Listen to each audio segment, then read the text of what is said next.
everybody for logging in today to be part of the application webinar. As you can see, this room is not as interesting as it used to be, so I don't have that fancy backdrop. You should see one over there. That's why we set it up this way.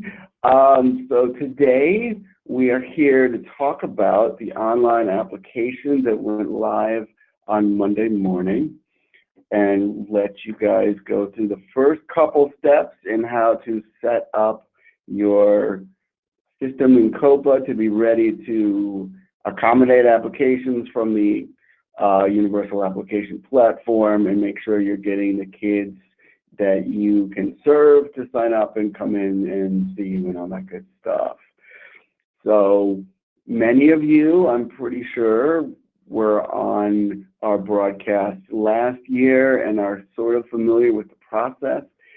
The application hasn't changed tremendously from last year, but the big reason that we need to get everybody together and explain what we're doing and walk everybody through these processes is that this is the second year we've done this, so it's the first year that we have essentially two application systems in place. So what we opened on Monday was applications for next year. And everybody, if you don't get anything else out of this, but you just wrote down on a piece of paper next year and circled it in really big, bold circles there so that you can see that you've gotten ahead of the game here and you understand the main point here. Because you have, believe it or not, you have slots assigned, you have a system ready for this year, for the 17-18. But what we're doing now is taking applications online beginning in September of 2018. So we're going to talk about how to make sure everything is set up for next year, and you will still be taking applications from people who walk in. You'll still be processing applications in COPA for this year if you're a year-round program, but you're going to have people coming in from the universal application into the recruitment model for next year. So that's what we're going to talk about a little bit today. So let's go ahead and start with the slideshow here. Okay. So here we are at the Universal Application Training. We have a couple goals here today. We want to make sure all of you guys out there are able to navigate the admin section of COPA to accept children through the Chicago Early Learning Platform. Okay.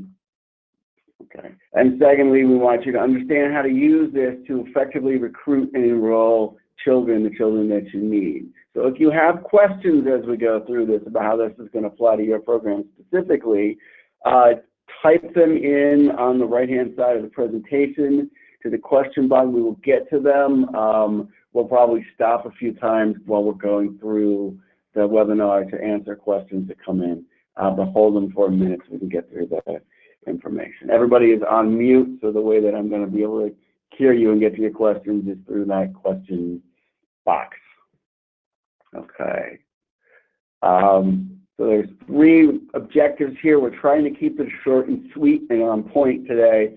So we're really just focusing on these three things: how to use the next year setup to make sure that you've counted the right children as returning children, how to use the site slots allocation by eligibility points tool, and that's the only time I'm going to say that out loud, to set up slots for 2018-2019. This is what we call the slot matrix. The reason we call it the slot matrix is because nobody likes to sit here and say site slots allocations by eligibility points tool.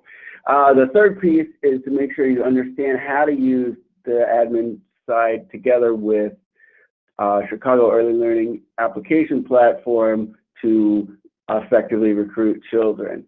So the thing that is not clearly spelled out here, but I want you guys to understand, is that this process requires admin access to COPA, because the first thing we're going to do is log into admin to go through the process. So last year, as we were setting up this round, the first round of the application, we contacted everybody and tried to make sure that every site has a COPA admin user.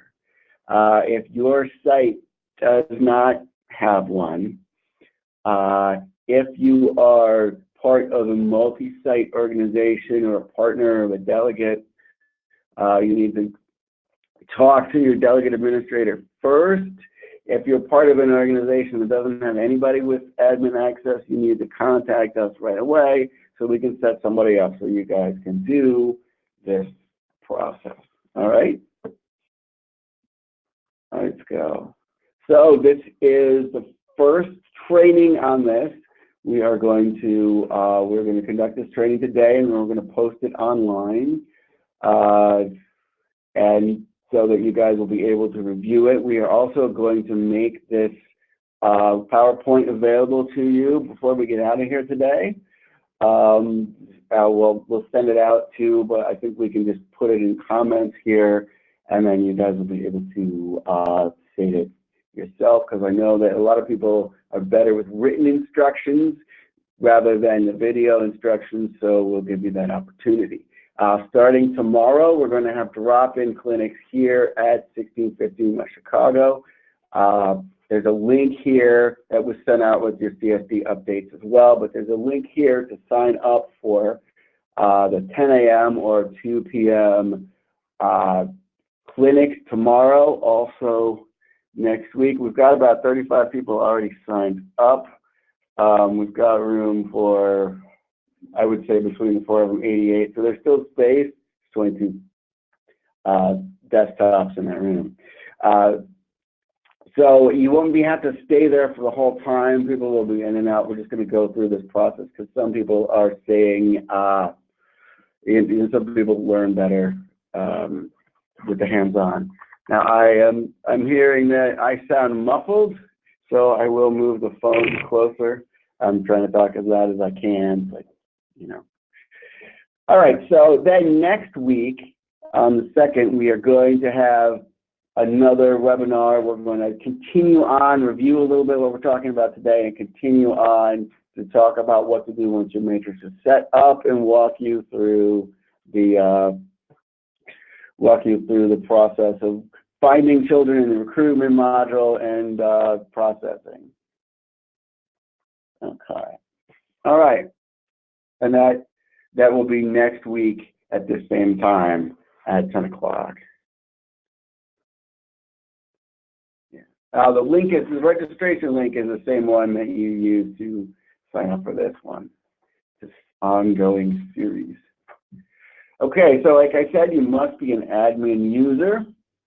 So that means you have that little admin tab. If you do not have that tab when you log into COPA, you are not an admin user. Okay. All right. So we're uploading last week's PowerPoint too here, so we'll get this to you. All right. So I'm going to pause for just a minute, and I'm going to get out of here and take you through this live so you can see all the little clicks. But once you click on admin, you will be able to go through the pre-rollover activity. So prior to last year, we did all this stuff. At the end of the program year, we're just asking you to do this a little bit earlier so we can designate our returning children. So, here we go.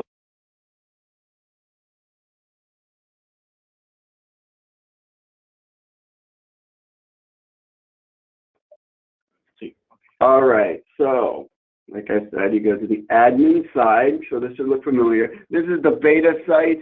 It's kind of a practice site. It's where we test out new features. But at this point, this should look exactly like the live site does. The only difference is when I walk you through the setting up the slots, I'm not sure that is live right now. It should go online sometime today. But I wasn't clear yesterday whether that was first thing in the morning or this evening after work. But by tomorrow morning, you'll be able to do everything that I'm going to show you right here. So I'm going to go to the Child Next Year Preparation link. So this is my fake site in COPA. I'm not going to show you real child data here, obviously. So this is the enrolled children list, and this site is showing you all the children at this fake site that are currently enrolled in COPA. And as you notice here, it's got choice to make. You can designate someone as returning, recertify, or archive. And the reason it's phrased that way is that it's telling you how it wants to treat the children at rollover, where they're supposed to go at the end of the program year. So returning means, this is the flag that we're trying to set today. Returning means they're in the program now and you're expecting them back in the fall. So we want to mark that so that we don't try to give their seat away to a new applicant, because we know that they're coming back and they're already occupying a seat. Recertify means we are expecting the child to come back, but maybe they're in a Burst to 3 program, and when they're coming back, we're going to enroll them in a 3 to 5-year-old program, so they're going to go back to the waiting list, and we're going to enroll them with a new program model. And then archive means either they're aging out of the program, or if they've told us they're leaving, so we're going to move them into the archive. So COPA is guessing based on their age that these kids we're looking at here are coming back. And we may say, you know, actually this kid's 5. He's not going to come back, so I'm going to mark him as archive. Or maybe I have a school age program, so I'm going to mark him as recertify. So where I put them depends on what kind of services I'm offering. But basically we mark whether they're returning or not. And then we designate which children we want. So half the time when I do this, I forget to check this box, and that means nothing's going to happen, because the only children who are going to be processed right now are the ones that are marked. And I've got a question. Can you repeat what recertify means? Basically, what these things mean is where they're going on September 4th. So recertify means back to the waiting list. So when you come in the Tuesday after Labor Day, the children will have been removed from enrollment in the classroom to the waiting list. The kids who are marked as returning will be moved from where they are in the classroom to the eligible accepted list, meaning they don't need to have eligibility redetermined. They're just going to be placed back in their classroom for the fall. When you put them on the waiting list, it means you're going to change the program model and then look in COPA to see if they are eligible for that program. And we'll talk a little bit more about this next week when we talk about moving kids from the recruitment list and so on. So for now, that's all that you need. Do children in Head Start, early Head Start need to be classified as recertified or returning? Okay, good question, because the answer is it depends. If they are in early Head Start today and they're going to be in early Head Start next year, they don't need to be recertified. But if they're in early Head Start today and they're going to be in Head Start next year, they need to be marked as recertified, because you have to determine eligibility again to enroll them in Head Start. So the early Head Start eligibility snapshot is not valid when they're in Head Start. You need to have them bring in documents again and verify eligibility. But if they're returning to the same program, so they're in early and they're going to be in early next year, they're in Head Start, they're going to be in Head Start next year, they're cool. Their eligibility is good for a couple years in Head Start and for the lifetime of the program in early. So those kids will be marked as returning. Okay. So I'm going to hit submit here. And this is why we did this. It says proceed and set returning flags. This is the one we want to pick. We did this for nothing if we pick this one. It says do not set returning flags, because setting returning flags is going to identify these kids as returning kids. And now you see it's empty. There's nobody here under the enrolled children list because I processed everybody. So these are the kids. If I go back to the returning list here, these are the children I marked as returning. Now this is a point, this is covered in the document you're going to be set up, but I just wanted to make sure everybody is aware of this. If you made a mistake, if you sent them to the wrong list here, you're like, oh no, I said Teddy was returning when he's not returning, you can go in here and hit select here under the back to enroll list, hit submit. You can put them back on the enrolled list from here and then put them on a different list. So if you meant to recertify, but you marked them as returning, or vice versa, you could fix that after the fact. If you think a child is returning but they leave, the only reason you have to come in and reprocess them is if they tell you in advance, but they're staying through the year. If you drop a child, if someone is terminated in COPA, it will remove them from the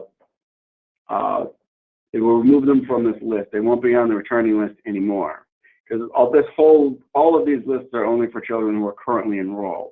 So, and this is important, if you have a part-year program, and all the children are not attending in the summer, but some of them are coming back in the fall, don't just go in there and terminate everybody. Talk to us first, and we'll walk you through that process.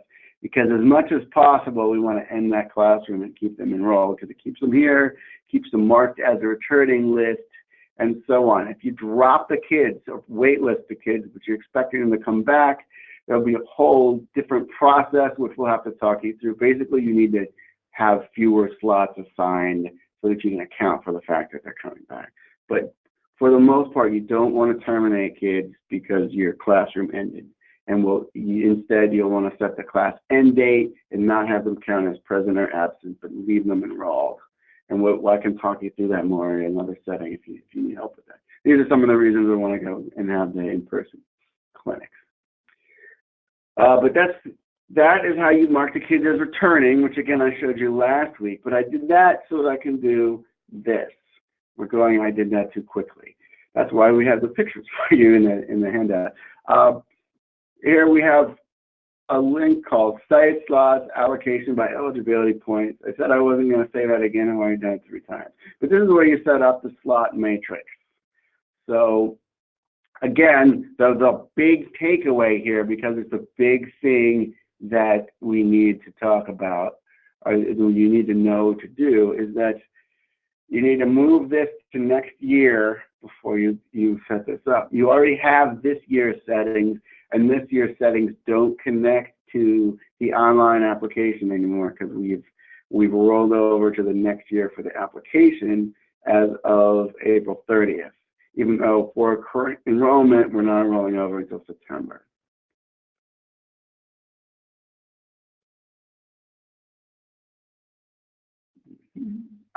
Yes, thank you, Jamie.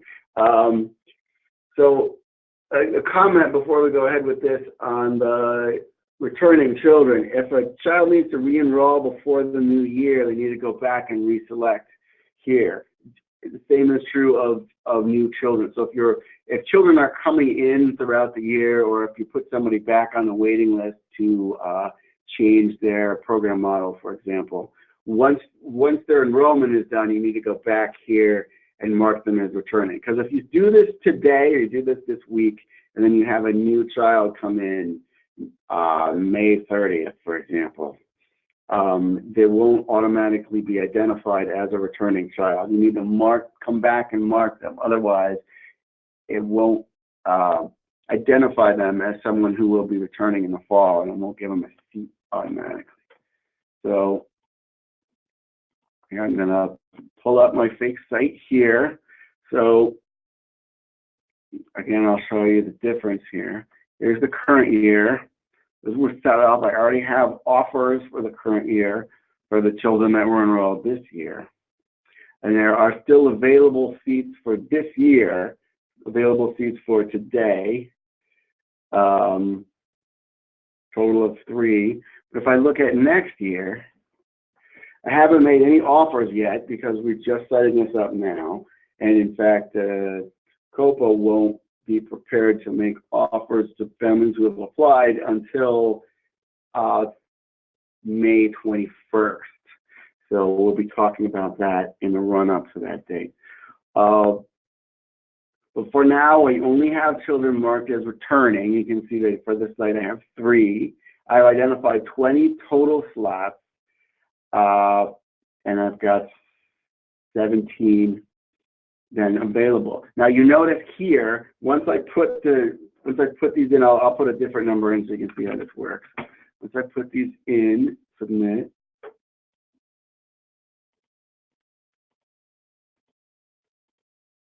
I put 10 slots in. Oh, now I have 4 kids identified as returning. So the total 10 minus 4 is 6. I've got a total number of slots at 6. This is current year. This is what's going on. All right. So next year, I put 10 in here so that the total number carried over, but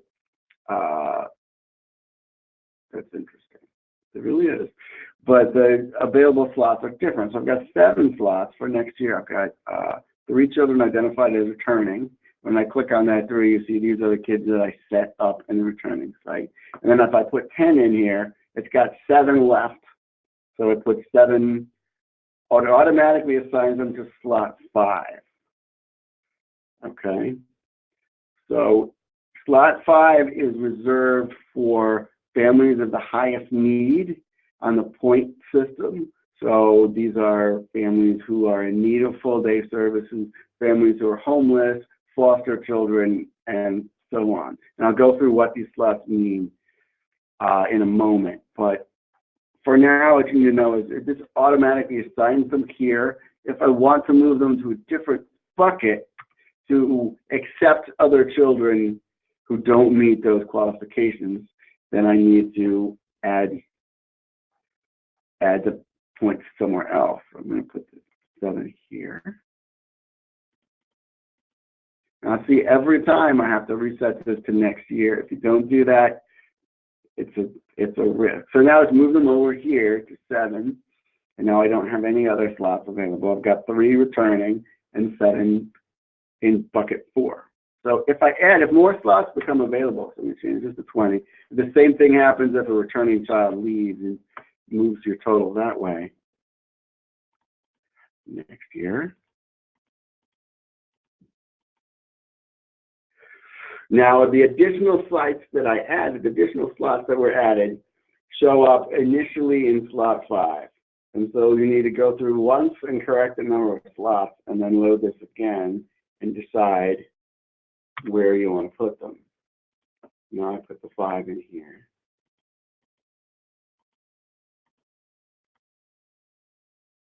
And having added the points here, now they've subtracted that. I've got 5 as the remainder, so those are reserved for slot 5. Okay, yeah, when you're identifying the total slots, is that for all children no matter what funding source they get, is a question. Yes.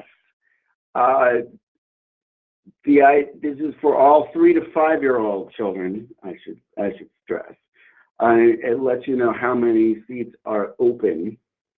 And you will get applications then, and you can assign children different program models and put them in different rooms based on their eligibility. And this just looks at the total capacity of the site. Now, and I'll go over this again in a minute to make sure everybody gets it, but if you have more children coming that you aren't being counted here, let's say, here someone else is asking this already, and I'm going to say that, if you have birth to 3 children and you know some of them will be turning 3 and coming into the program, that they're not showing up right now as returning children, what you need to do is reduce your total slots. So, for example, if I know that I've got 3 kids coming in that aren't accounted for here, I just need to change this 20 to 17. And then it's not really speaking to the total capacity, but it is speaking to my total available slots. So I know I have 14 new slots available for next year, 3 returning kids, and I know that some other kids are returning to fill those other 3 slots that are on here. So the answer to the question, what do we do if we don't have any slots available due to all the children who are aging up, would be to make the total slots equal to your returning bucket. So if you got 3 kids returning, then you would put 3 as your total slots, and then there would be no available slots for anyone else to apply. And the reason you do that rather than just have no slots at all is that if some of your returning children leave, then you do have a slot, and you can fill that because you'll need to fill that. You didn't expect it. And my guess is the number of families that tell you right now that they're returning that don't actually return is somewhere between 10 and 20%. But that will be all right, I think, because if you drop them from COPA, as I said, it will drop them from the returning slots and it'll open up a spot. So it'll become available as it becomes available. Okay.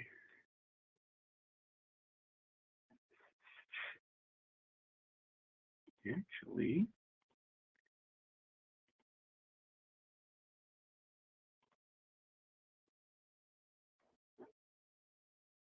all right.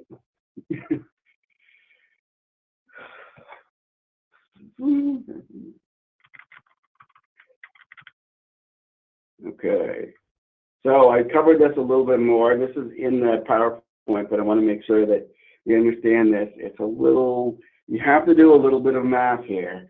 But essentially, we did have some problems. We have had some problems that we're working on correcting. But right now, if you have children who are currently old enough for a 3 to 5 year old program, so they're in your Head Start, or they're in an early Head Start, or they're in a prevention initiative program, and you want to reserve slots for them in the fall, marking them as returning often hasn't made them show up in that returning bucket. So you want to go in there and make sure that you can see who is assigned as returning, and if there are children missing that they're returning, again, you should reduce your total number of slots.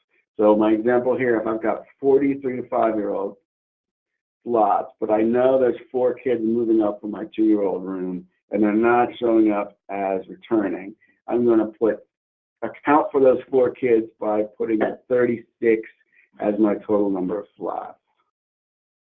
So again, if you have questions about this, follow up with us and we can help figure out where that should go. But we want to make sure that we don't have a situation in which we have a site accepts children there's no space for. We don't want to have to deal with parents that way who we have offered a slot to, and then it seems like we're pulling it back. So it is smarter to have a slightly less, to err on the side of caution here, and then as children don't return, we can open up new slots later. Another thing I want to make sure you understand about the slot matrix is you don't have to do this once and then leave it there. So if you set it up and then weeks go by and you're not getting any families accepted, but you have families that are waitlisted, but there aren't slots that are available for them, you can modify your slot matrix to move some slots to less eligible buckets, so to speak. Okay. And here again, you notice that any new slots that appear are being assigned to slot 5. Slot 5 isn't something that you do. It's a system subtracting the slots that you've assigned from your total. So if that ends up being a negative bucket, that means you assigned too many slots. That should always be a positive number, so you need to take some away somewhere else to make sure that you don't have more slots assigned than you can take. So again, I want to review this a little bit. We should be reserving some spots for slot 5. These are the most needy families. We want some of them are harder to reach, so we reserve some spots for them. There are some spots that only children with more than a certain number of eligibility points can take that everyone else is locked out of. So that would be slot 5. Slot 4 is families whose income is below the federal poverty guidelines. That means they're eligible for Head Start by income. Okay, slot 3 is higher than allows families who are over the federal poverty line for a certain amount to to enroll. Those families are still eligible for the state child care program and preschool for all. Slot 2 contains children whose family makes them eligible for preschool for all, but who may have too much income to be child care eligible, or they didn't get the points that are added when you indicate that you meet the work requirements or education requirements for child care. And then slot 1 is where you put your private pay families. If you know you're going to have private pay families, you need to put some slots in slot 1. Otherwise, everyone who is over 200% poverty will be blocked. Okay. All right. So the other thing I want to explain about this is what we mean when we say a waterfall. So families who are eligible for slot 5 are actually eligible for any seat available. So they can be anywhere 1 through 5. If there is space available, then a slot 5 family can be taken. And then it goes downhill like that. If you're eligible for bucket 4, you're also eligible for buckets 1 through 3. So there's never a case where it will only take a private pay family but won't take a needier family. But the opposite is not true. Sometimes you will run out of buckets, run out of seats for higher income families, and they will automatically be waitlisted when they apply, but it will still be open to take lower income families. And that's done so we're giving a preference to the needier families so that we can reach the populations we are targeting the most. Okay. So once you've set up your buckets, you're ready to take children through the CEL application. Once the system goes all the way online on May 21st, everyone who has applied to your site will be looked at by the system. Families will be accepted according to your buckets you set up. They'll be also be accepted in order of eligibility. So again, they'll be ranked by points in terms of how needy they are. Also, 4-year-olds are slightly ahead of 3-year-olds and so on. But they'll be ranked and then taken in order. So if you have more applications than you have seats available, the 20 most eligible children with the highest number of eligibility points will be taken, and everyone else will be waitlisted. If you have not set up your slot matrix so that you don't have any available slots, then everyone will be waitlisted, because you have to have slots set up in COPA to take children. So if you don't get this done by the 21st, you should realize it's going to turn away everyone who tries to come to your program by applying to the online application. So you really do need to get this done on time, so that you can work with the application and be able to recruit children. Again, if you set it up and the way that you set it up doesn't work for you, you're not getting children enrolled. A lot of people said, oh, last year said, we set this up, but it's not accepting anyone. All we have is families on the wait list. That may have meant that for your program, the way the buckets was set up was too restrictive. So don't just leave it with everybody in bucket 5. If the families who apply, none of them are at that level of need, then you need to have set up your other buckets to be able to accept children. All right, so if families are having trouble applying, we have a couple things in place. We have the parent helpline number will be open again. This is for people who are having trouble submitting an application or completing an application. We'll be able to call in. We're still ramping up here, but soon we will have people who are able to look into saved applications, which is a new feature this year, so we can be more helpful and get these processed better. And we have an email for parent help. Let me see.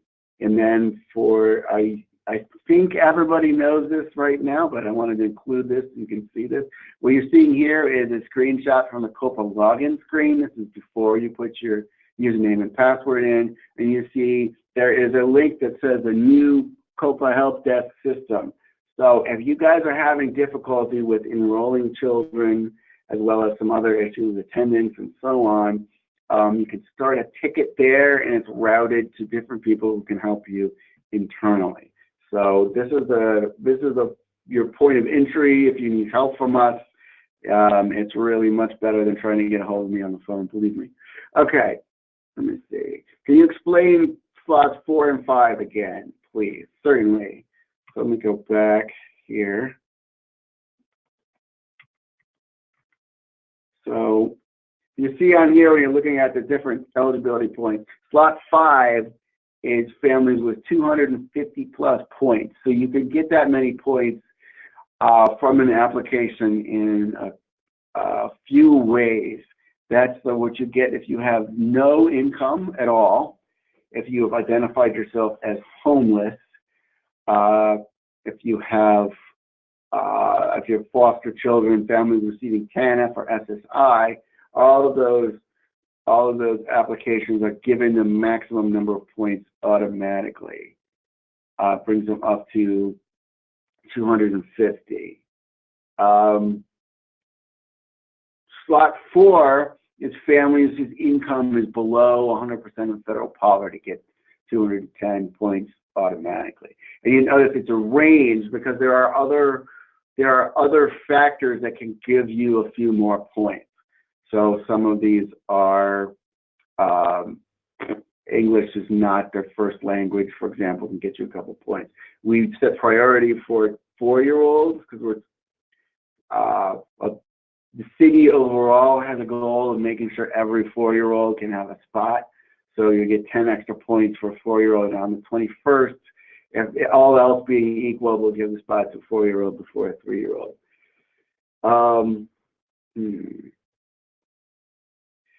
And then so on. So basically each slot 1, you don't need to have any eligibility points. If you walk in and your family makes $200,000 a year and they apply, they can be offered a slot 1 if there's a slot 1 spot available, and that's where you would enroll them. Do you have the description of each slot? Yes, I just showed you that section here in the PowerPoint, and we're going to send that out today, so you'll be able to see those buckets.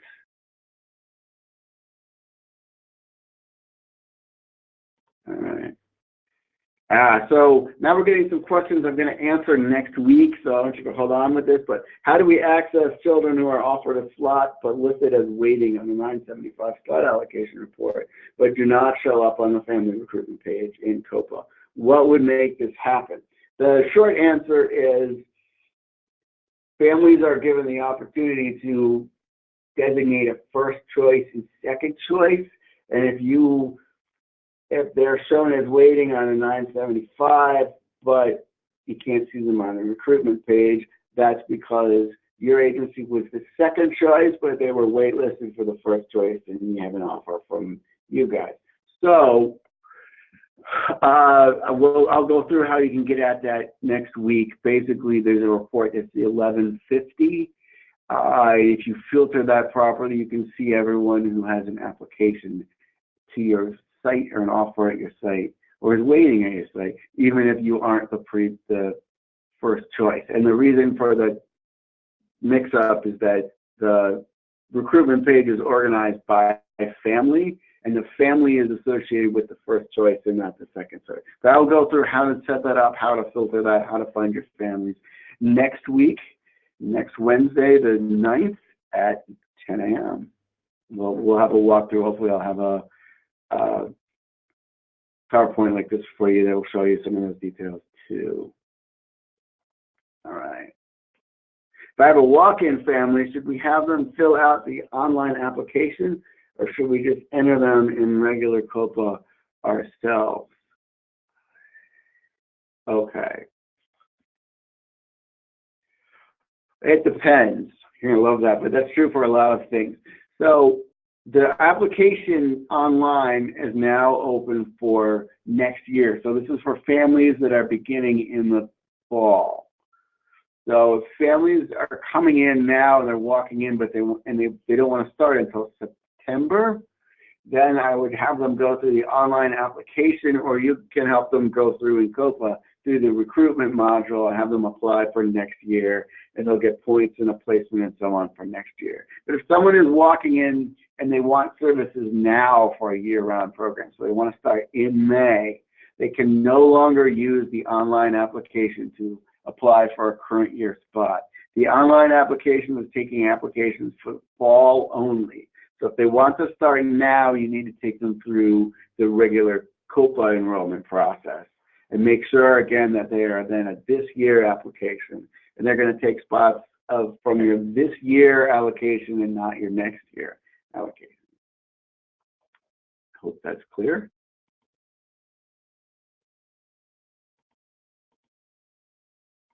Okay.